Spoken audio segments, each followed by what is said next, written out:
So there is an organization called the National Bureau of Economic Research, the NBER. And it was founded in 1920, and it describes itself as a private, nonprofit, nonpartisan organization dedicated to disseminating research findings among academics, public policymakers, and business professionals. So its job, in other words, is to get all of the latest economic research out to important thinkers and policymakers so they are aware of it, and so they can use that information to make good decisions.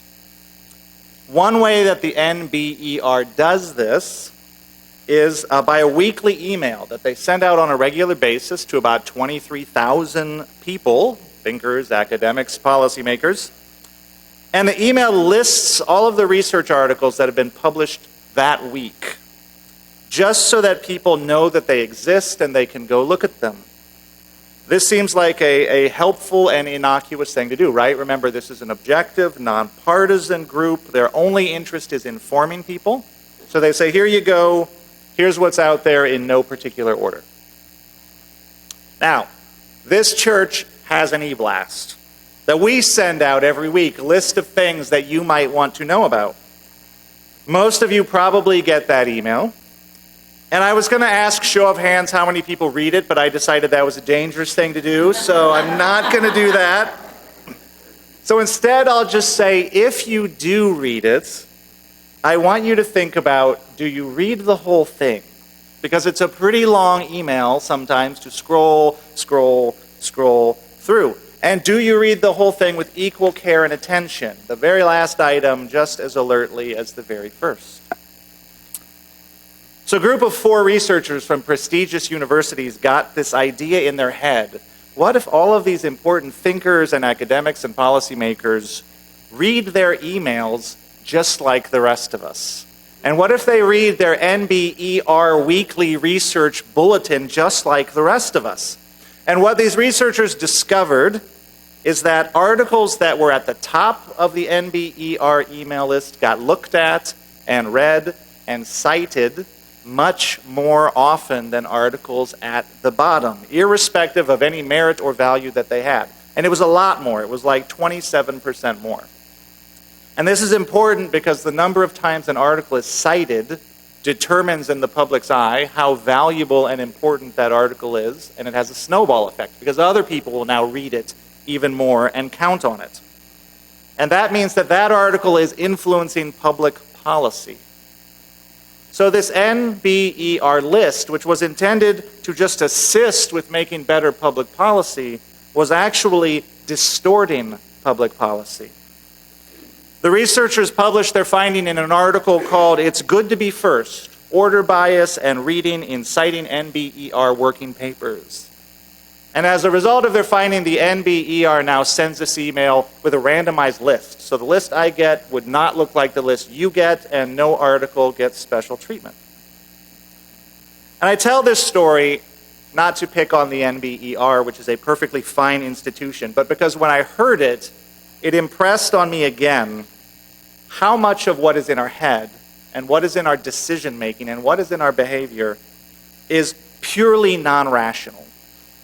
How much our persons and our lives are influenced by things that we don't even know that we are influenced by. I myself heard this NBER story on NPR. And if a researcher ever wrote an article called "A Study on the Relationship Between the Things That Jamie Thinks Are Important and True," and NPR happened to say between 8 a.m. and 8:20 a.m., which is the time when Jamie drives into work every day, I think that would be a very illuminating paper. And I hope it is never published. So I'll give you another example. I'm taking a class on world religions this semester, Buddhism and Hinduism and Islam and Christianity and all of this.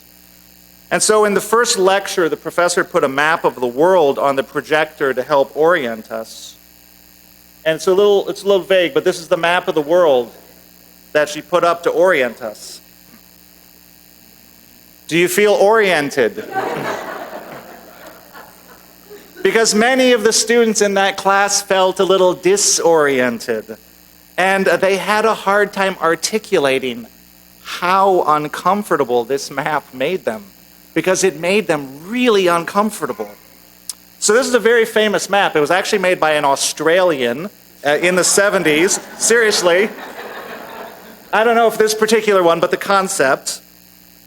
And it's a perfectly correct map, of course, just as correct as the one that we're more familiar with, because there's no up or down in space. The way we orient maps is completely arbitrary. But the interesting thing is that the students in the class kept trying to come up with a reason why this was wrong, and the one that they knew was right. And so, you know, we talked about North Pole and South Pole, and wait, is there a universal polar constant?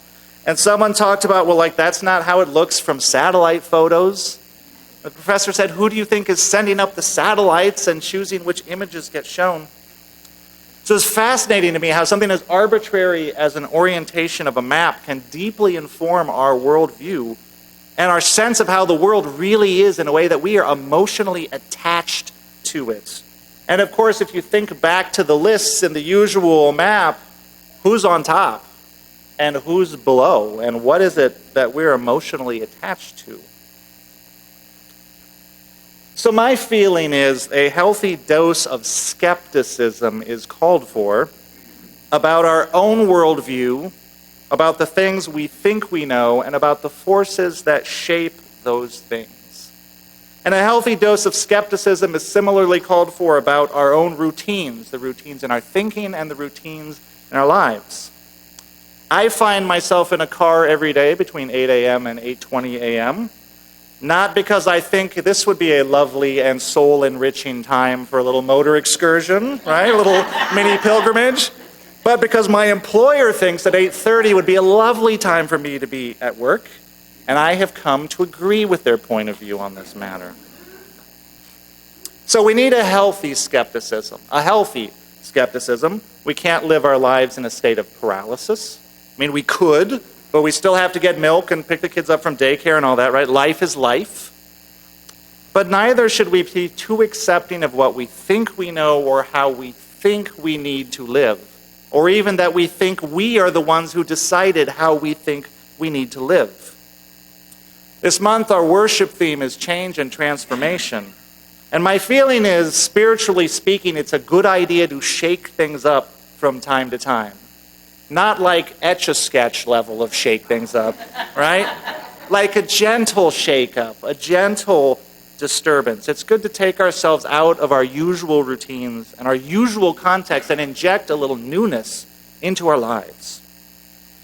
So last week, we talked about the Unitarian Henry David Thoreau in the context of his essay on civil disobedience, which inspired Gandhi, inspired the Reverend Dr. King.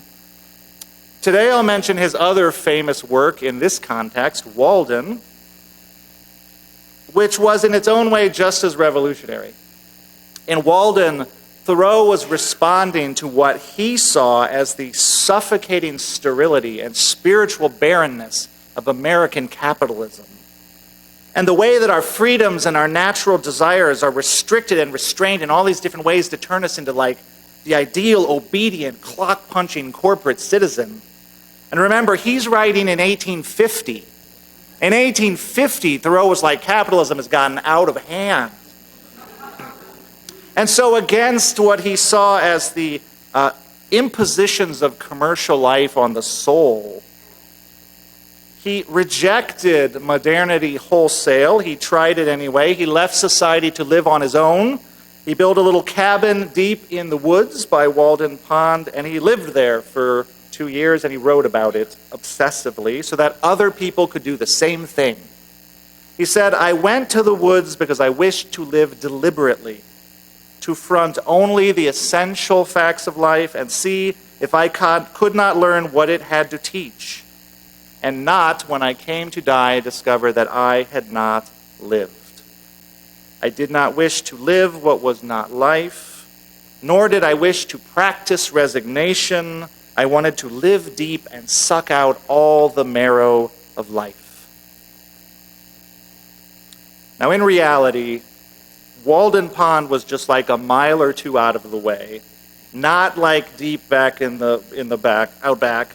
And Thoreau could have dinner at his friend Ralph Waldo Emerson's house whenever he wanted to, which he did. So he lived this experiment for about 2 years, and then he stopped. He did not inspire a mass exodus from the American city. He did not slow the advance of the railroads, which he hated, or shut down the printing press, which he hated. This newfangled social media called the newspaper, he despised it. But his story, his experiment, is one that people return to and return to even today, 175 years later, because we feel sometimes that same unease, that same stir of discord, that our lives are being shaped for us more than we are shaping our lives. That the authentic voice of our spirit is being drowned out in the cacophony of 24/7 commerce and 24/7 media. And that with all the comforts and conveniences of the modern world, we are perhaps not living as essentially as we could. Very few of us are in a position to retreat to a real or metaphorical Walden Pond. And even Thoreau got tired of it after 2 years and returned to the world because he had work to do and he had essays to write. But we can ask what mini Waldens might be available to us, real or metaphorical. The ethicist Miguel de la Torre has an idea that he calls the ethics of messing with the system. Only he's writing in Spanish and he doesn't say messing. This is a family-friendly translation. The ethics of messing with the system. Sometimes the systems we are caught in are so big, so intractable that we're never going to remove ourselves from the system. You can't even try. In his case, he says the best we can do is find small ways, whatever ways we can, to mess with the system, to poke it, to test the boundaries of it, to nudge it off balance a little bit, to create a little disruption. And then we can see what possibilities and what freedoms and what newness can emerge out of that disruption. So to cap off our month exploring change and transformation, I wanted to offer a few practical tools for disruption for your consideration. And since we're in a church and our context is religion, I'm going to offer 3 time-tested religious tools for messing with the system. And the system in this case is ourselves. Our own habits of mind and body and what we think is true and what we think we want, or what we've convinced ourselves we want anyway. And the system is also the larger system of cultural assumptions that we have embedded ourselves in that tell us what matters and the way things that we ought to be and that at least sometimes we believe. So messing with the system. The first time-tested religious tool for disrupting the system is pilgrimage. Pilgrimage. All over the world, for all of human history, people have taken to the road or the path or the hiking trail to find newness and revival. Pilgrimage is one of the 5 pillars of Islam, so important is it in that tradition. And sometimes the pilgrimage is to a particularly spiritually significant place, like Mecca or the birthplace of the Buddha, or Jerusalem or Graceland. But sometimes the very act of moving is its own justification, right? Like there's something about a road trip that renews the spirit and renews our sense of possibility. Many Unitarian Universalists treat General Assembly, the annual 4-day gathering of UUs every June, as a kind of combination of pilgrimage and Walden-style retreat from the world. And it's not super cheap, but if you are ever able to do General Assembly, I highly recommend the experience. It moves around the country every 4 years, and this year it is in Kansas City, Missouri, so it is relatively close to us. I hope that Professor Ian Malcolm will resurrect his spiritual walking excursions this spring, and here I am putting Ian horribly on the spot. But these are short meditative walks from CTS campus to nearby locations, in the woods, by the river, at the labyrinths, where you walk as a group and then you stop periodically to share about something that is significant and meaningful. And they're beautiful walks, and you really do find this sort of sense of peace and isolation and companionship at the same time, and a sharing of the Spirit. And if you're not able to do a literal pilgrimage, consider a metaphorical pilgrimage. Go to a place that is new to you. That could mean read a book about a culture that you know absolutely nothing about, or a book from a culture that is completely foreign to you. You could listen to music that is far from your normal stomping grounds, like Gregorian chant, Pakistani pop, Texas swing, Swedish death metal. Put yourself in an unfamiliar place and shake things up a little. Okay, so pilgrimage. The second time-tested religious tool of disruption is fasting.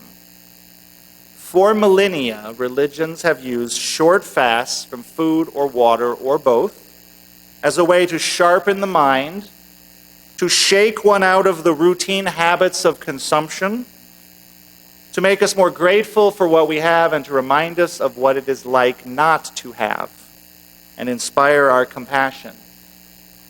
Fasting is one of the 5 pillars of Islam. So important is it in that tradition, Muslims fast from sunup to sundown for the entire month of Ramadan. But many religious traditions also fast. Now, this is very important. If you are thinking of trying to fast, especially if you are abstaining from water, consult your doctor first. I will say that again, consult your doctor first. If a literal fast is not for you, abstaining from food or water, consider a different kind of fast.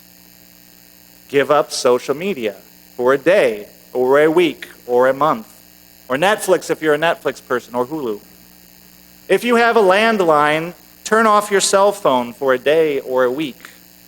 For you millennials, a landline is like a cell phone, but someone has attached it to a wall. But if you don't have a landline, treat your cell phone like a landline. Put it on the counter in one space and leave it. Leave the house without it. Like, I feel a little lightheaded even saying that to you. If you are someone who is constantly listening to music or podcasts or the news shows or whatever, turn all that off for a day or a week and let silence be the background music of your life. Some people do consumer fasts where they commit not to buy anything new aside from food and gas and such for a month, 3 months, even a year, or a commitment that anything new that you buy, you have to get rid of something. So the spiritual technique of fasting is to add something to our lives by removing something from our lives. However you do it, that's the principle. We add to our lives by removing from our lives. And this creates space for newness and possibility, and it shakes us up. It disturbs the system. And the last time-tested religious tool of disruption I'm going to recommend is the practice called keeping Sabbath. And this is a hard one for me. Keeping Sabbath comes out of the Jewish tradition, although other traditions do it.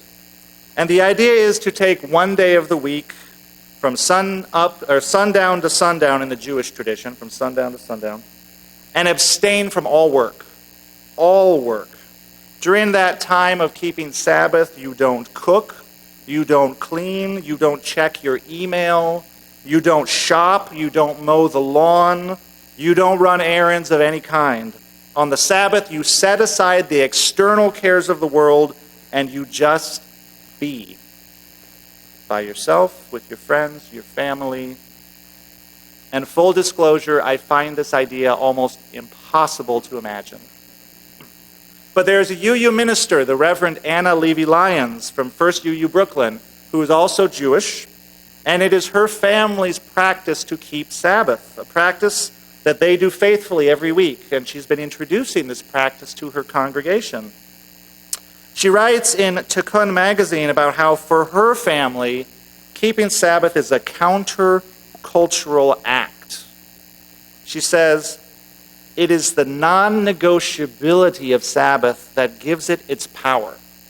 Exceptions are made only for emergencies threatening life or health. Everything else comes to a screeching halt at sundown. The secular understanding, she says, of what's reasonable or normal gets trumped by a commitment to an alternative vision. And she says this is where the personal gets political. The engines of our social and political systems are fueled by the faith that our daily work and our consumer practices are immutable and somehow natural, but by injecting doubt into that faith, Sabbath practice disrupts the dominant logic of American culture. So there's that word again, disruption. By keeping Sabbath, by carving out time for peace, for rest, for not shopping, for not working, for not being networked in, we disrupt the dominant logic of American culture that this is how our lives have to be. And we create space for newness and spirit. So as we close out our month of change and transformation, I invite you to shake up your routine and disrupt your normal habits of body and mind. Go someplace new, retreat to a place undisturbed, remove something to add something, or even consider the transformative possibility of carving out space and time to do nothing at all. Our lives are full of undreamt possibilities. There is a big, beautiful, mysterious world out there waiting for us. May we find a way, big or small, to set sail in some new direction, the better to discover what wonders await. Our closing hymn